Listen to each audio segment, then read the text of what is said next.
Okay, we're back down at Rich's garage again for the next update, on the E46. I said in the last video, hopefully this update I'll be bringing you is when the car's all done, under seal, bushes are in on the floor. As you can see, that is not the case. It's my fault because I forgot to order two of the bushes that are important to put the suspension back together, the inner arm bushes, and I also forgot to order the gear linkage bushes. The suspension arm bushes arrived like a couple of hours ago, so I guess that'll undergo fitment next week, but what it has done is present an opportunity for me to actually clean all the suspension components. So in the last video we cleaned all the underside of the car, prepped it ready for under seal. That's been done now. It looks awesome. I might show you in a minute, but what was a little sad was that while all the suspension was off, we weren't going to have time to clean all that up and paint it. Well, because I ballsed up, we now have time to do that. So that's why I'm down here tonight. That's what I'm going to be doing. Prepping all the suspension components, cleaning them, degreasing them.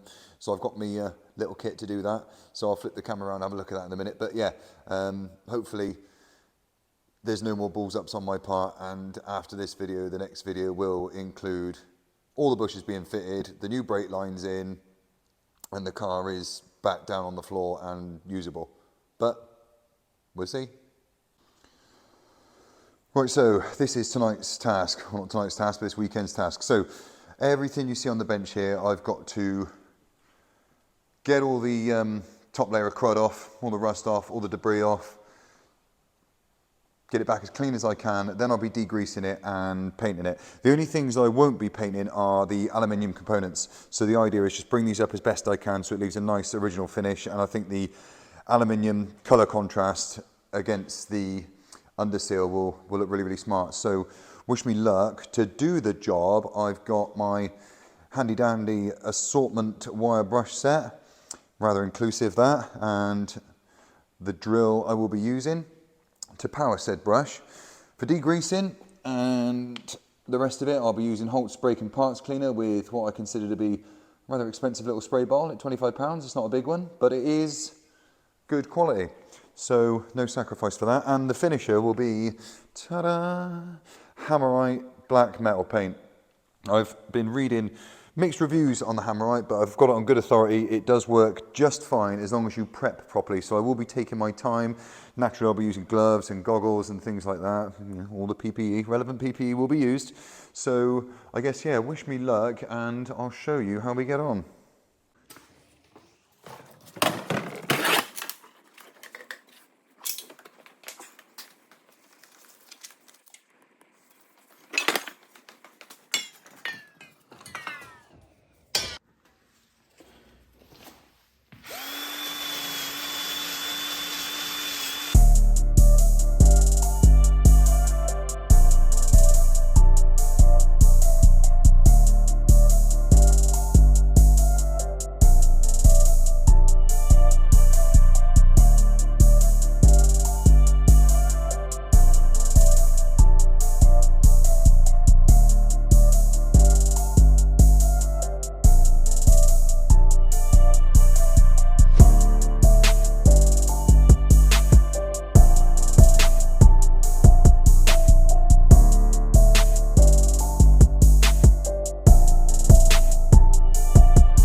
just for a quick before and after shot.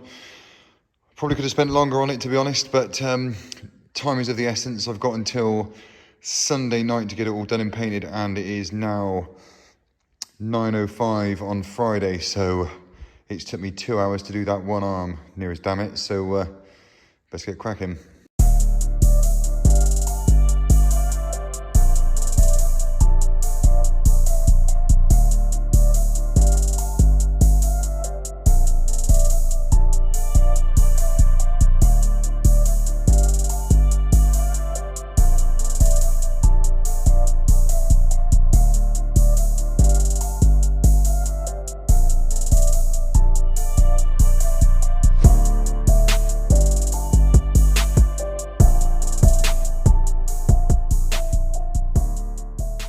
Okay, so I'm about halfway through the second suspension arm now.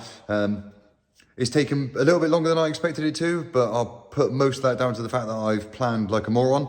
I sort of rushed down here after work, all excited to get it done, with the mindset that I've only got a couple of days to do it, so I best just crack on as quickly as I possibly can without planning, in the sense that I didn't charge the gimbal fully, I didn't charge the drill batteries fully, I didn't get the airline out ready, I just didn't organise myself properly. So absolute amateur mistake.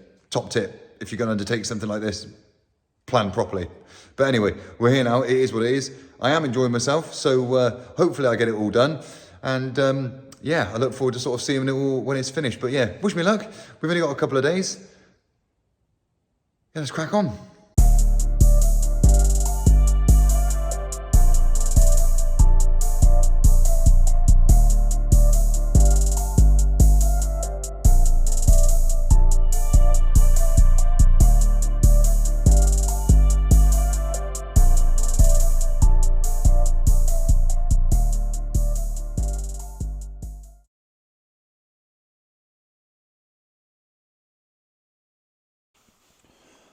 Right, so I'm back for evening number 2 in the weekend mission to get all the underbody bits painted and on the car, or ready to go on the car even. I certainly won't be putting them on, actually. So yeah, hopefully I'm not here as late as I was last night, or much later, but the necessary must be done, I guess. So suspension arms are out of the way. I think that's definitely the most difficult bit, just because there's no sort of shortcutting or anything like that with regards to the aluminium. It looks as good as it looks once you've put the work into it. So that was a lesson learned. Definitely if I'm on a time schedule like I am, then I probably should have started with the bits that I can paint, so that I could have got all those done last night, painted them today, and then just done the aluminium bits tomorrow. But anyway, what's done is done. I'm ready to hit it again tonight, so we'll crack on and yeah, see how we get on, I guess. Right, so first up I'm going to tackle this wee beastie, the Diff. So yeah, got my tools ready, much better prepared, fully charged drill batteries, extra drill, brush bits, airlines out ready, we're good to go, so let's do it.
That is one diff casing done, I think.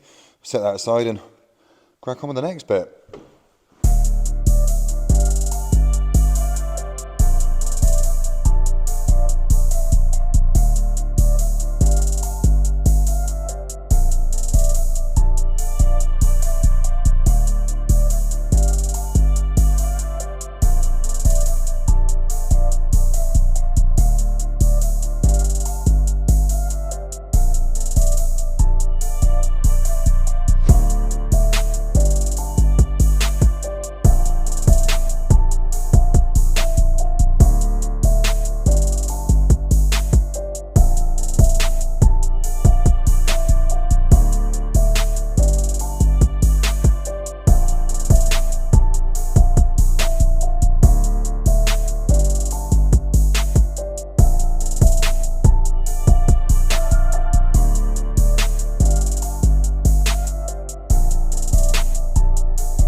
Right, that is one hub arm assembly done. That took longer than I thought. Again, thought I could shortcut by leaving the disc and the caliper on and clean that all at once, but it wasn't the case. I just couldn't get into the spaces I wanted to with that on. So I got the caliper off and the disc off. Caliper took two bolts there, 16mm socket needed for one and a 16mm spanner for the other. I was really fortunate actually. I thought they were going to snap at one point because it took an insane amount of leverage to get them off, and they were awesomely rusty. And the one little bolt that attaches to the arm in here was a 10mm, and that came off with a bit of gentle persuasion with a socket. That I would have put money on that snapping, because that was also awesomely rusty, and from memory they're just not very strong, those little bolts. So once they've sort of embedded themselves in with rust, they do just tend to crack off. But I thought I've got to give it a go, because I'm not going to get the job done properly. But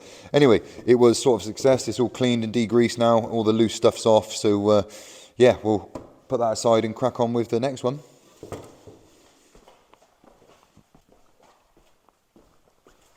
Right, the next one. But I'll actually show you this one, because I didn't do it on the last one. I was sort of in a hurry, and I actually dropped the phone. But this one, I'm going to take the disc and the caliper off again. So I'm going to need one 10mm here to get the bracket off that holds the brake line, and then this one you can access with a socket and an impact gun. This one is going to need a spanner. So I'm going to wear the bolts down a little bit, clean them up a little bit, just so I can get some more grip on with the tools necessary, and hopefully that comes off.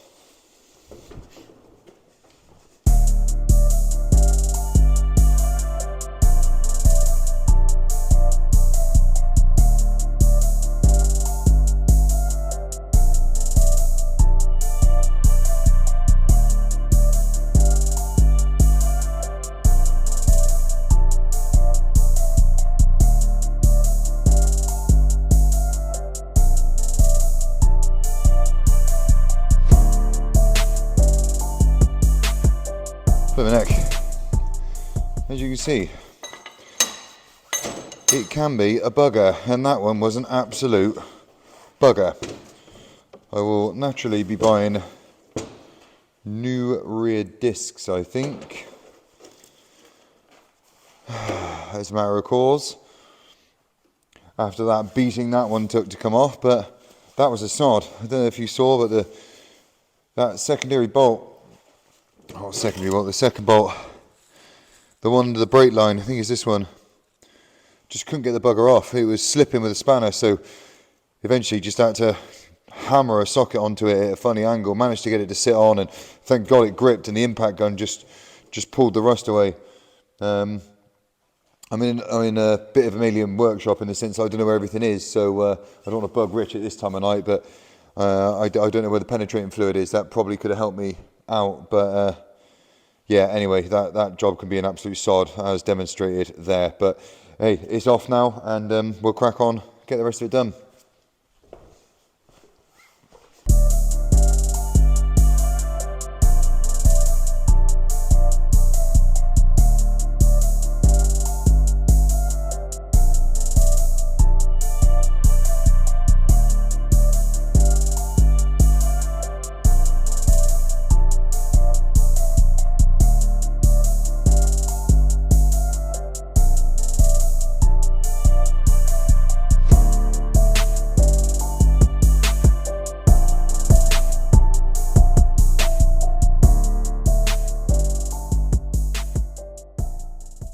That is hub assembly arm number 2 complete.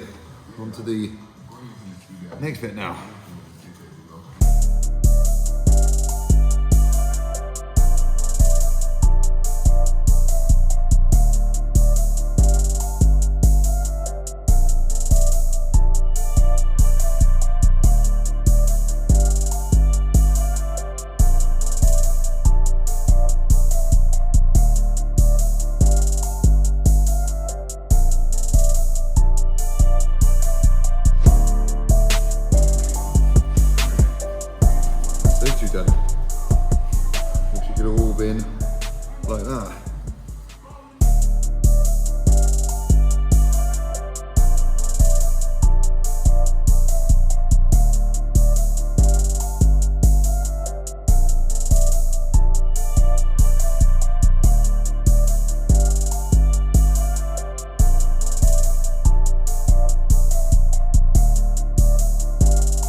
And that is one very dusty workbench.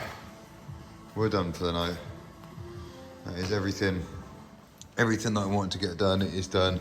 There's a couple of bits I haven't done, which is the calipers and the suspension, the struts, because we're going to change the coilovers anyway, and the calipers, I don't think that we want to do them Hammerite black, to be quite honest. So when we do the braided lines at some point, maybe we'll get those back off and do something. Also, we didn't do the prop shaft because, again, it's actually really clean, but not really sure what we're going to do with that. But it's gonna have to come out again anyway when we get a limited slip diff and shorter final drive. So maybe we'll do something then. But yeah, that's my work over the last couple of days.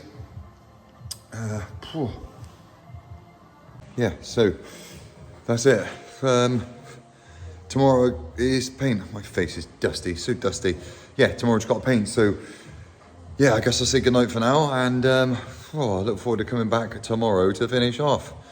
And then we'll take a look at all when it's painted, and the underside of the car we'll take a look as well. You can just see the gold axle carrier sort of rearing its pretty little head there in the background. So we'll do a full look round later on, but tomorrow even. But yeah, that's it for tonight. I'm going to get off and get to bed. It's late. So yeah, see you tomorrow. We're back. It is Sunday, the final day before the car needs to be put back together. So I've got to paint today. There's a couple of bits I'm going to tidy up actually that I didn't do yesterday. Just have a go at a couple more bits. But the main aim of the day is going to be painting. So I've got the truck, I've got my pallets, I've got my bits. So I'm going to unload and get to work.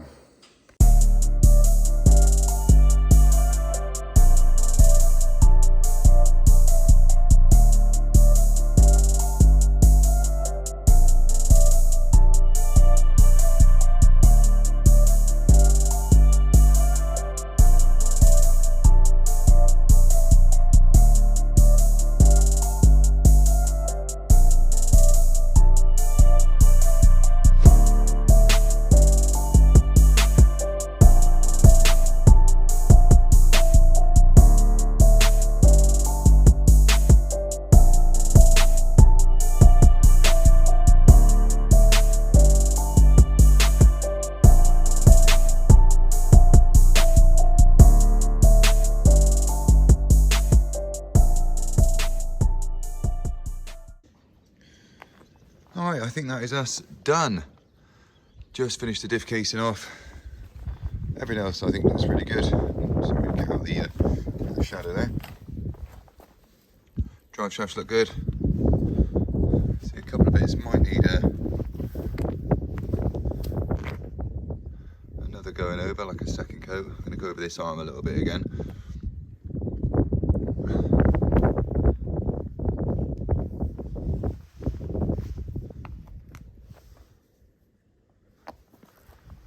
The overall, really pretty happy with how that turned out.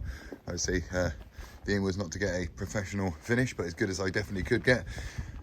Obviously powder coating would have been the way to go if you were going for sort of perfection, or it was going to be a show car type thing. But I've got to keep in mind that this is a race car and we're building it on a budget, so the money that it would have cost to get things sandblasted and powder coated, I can definitely find better things to spend that money on during this project. So for the sake of what's a few days labour, a tin of paint, some 15 pound even drill heads, wire brush drill heads, and a set of paint brushes there. I think that's a perfectly fine job. The goal was just to get it to look better than the state of the components when they come off, and I think I've definitely achieved that. So yeah, more than happy. I think that's going to look really good on the car. Yeah, dead happy with that. I'm just going to show you quickly before I do a little outro and say goodbye, the underneath the car, because I don't think we snapped that yet. I said at the start of the video I might, but we didn't. So this is how she looks. The whole car has been undersealed. All the rust prevention's been done. The chassis reinforcement kit's been in. The rear axle carrier is just sitting there waiting at the moment. I think that looks absolutely splendid against all the black there. But that's why I wanted to get everything painted this weekend. It just made sense, given how the rest of the car looks. It would have been a shame to put shabby, crusty componentry back on this car with it looking so neat. It looks absolutely spanking underneath. And the feedback was very, very little rust on the car. It's a really solid chassis. So that paired with the undersealing now has just made me super, super happy. Me and Greg are over the moon about it. And yeah, you can see what I mean about the contrast. Would have looked awful with that nasty, horrible componentry on it, the way it was. So that's going to look brilliant. All the black components against the axle carrier in gold there, with the aluminium parts brought back up to their former glory. That's going to look super, super smart. Gosh, I'm looking forward to getting on the floor. Yeah, really happy with that. Yeah, right, we'll call that mission complete then, and a job well done in my book. Like I say, just to reiterate, the idea was that the finished item would be that it just looks clean and better than how it came off the car, which is I've sincerely feel that I've well accomplished that. So yeah, really happy with that. And for reference, the total cost for everything that I've done over the weekend would be, so for the paint, I think it was about 15 quid for the Hammerite paint. It was about 10 quid for the set of brushes that I've got. It was 25 quid for the pumpy bottle for the brake cleaner. The brake cleaner was about 15 or 20 pounds. And the drill heads, the wire brush drill heads, were 15 quid for the set. I borrowed a drill and I used my old Wix drill, so I write that down to just something that I always had. But the drills aren't very expensive anyway, the Wix ones. All in all, I'd say it's probably 100 quid-ish worth of stuff to get that job done, albeit several hours worth of labour. But hey, that's the trade-off. We can't afford to be getting things powder coated when we've got a build project to get on with. The money's definitely better placed elsewhere in other items. So powder coating was a luxury. Granted, it would definitely look better, but what would powder coating have been for all that stuff? Several £100, 500-600 quid, maybe something like that. So that extra money could easily go to something more necessary for the car at the stage we're at the minute. So yeah, happy with that. The car's behind me, as you can see. That should be one of, if not the last times in this period where it's on the ramp. All the bits, now that they're painted, should be bushed next week, and they'll go back on the car so we can give it a road test and see what it's like. Just also to say, if you're wondering why it hasn't all been done as part of a sort of like a package thing, because that definitely would have made sense, it's because Rich is in on this project with us in the sense that he's undertaking all the mechanical stuff that Greg and I can't do, but he has to do that outside of his normal business. He's got a living to earn. He can't just be doing stuff on our car. We've got a collaboration set up so that Rich is being very, very friendly with regards to how we're going about getting bits fitted. So he's got to earn his bit, which means he can't dedicate all of his work time to doing trinkety stuff like that on our car. Greg and I both have full-time jobs. Greg's been with his family this weekend, so I've been down here. After work on Friday, I rushed down. After work Saturday, I rushed down. And today, being Sunday, when I could, I got down here to do it. So that's why sometimes it might not make sense in terms of the pattern we do things in, but it is literally just fitting it in and around work and families where and when we can. So yeah, that's why. And I was only given the luxury to do it off the back of a balls up that I made, as I said at the start of the video. So